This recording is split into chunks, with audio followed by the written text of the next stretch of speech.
There are people who don't vaccinate, but also the vaccine itself wanes.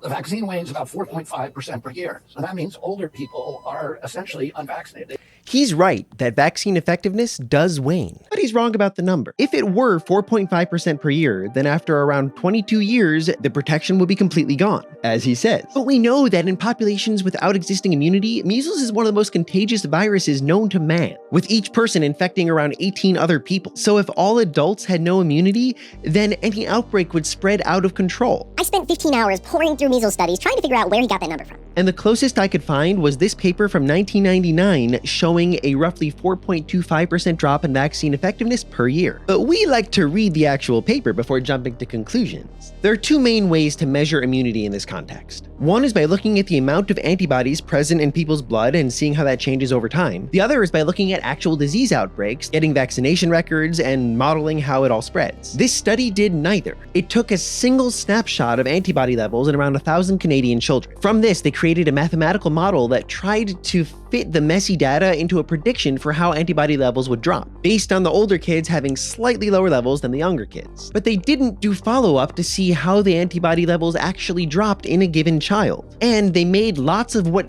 they called unrealistic assumptions to make the math easier, leading the authors to say that this result is a worst-case scenario. But their whole study group received only one vaccine dose, and they got it as young as 10 months old, which matters because the younger you get the vaccine, the quicker the effects fade, because babies don't have a fully developed immune system. But now for some better data that he should have cited. One study did a 20-year follow-up on kids who were double vaccinated. They found that after 20 years, just 5% of kids had undetectable antibody levels, and 13% were sort of on the verge. But another study did a 26 to 33-year follow-up with a more sensitive method, and found detectable antibody levels in all participants, with just 8% being below the level deemed to be fully protective. And of those, 4 out of 5 had received their first vaccine dose before they were 1 year old. Finally, there were 2 large-scale studies looking at thousands of measles cases in England and France, doing population modeling of cases and vaccination records. They both determined that the only way the data made sense was if there was a drop-off in vaccine efficacy over time. How much? The French study found a drop-off of 0.22% per year, exponential, leading to a vaccine efficacy of 96.7% 16 years after the second dose. And the British study found a drop-off of just 0.039% per year. There's a reason why over 60 million measles deaths have been prevented by vaccination since the year 2000. So rather than downplaying their effectiveness and instead talking about things like natural immunity and vitamin A, which we'll cover next, maybe encourage people to do what decades of data have found to be safe and effective.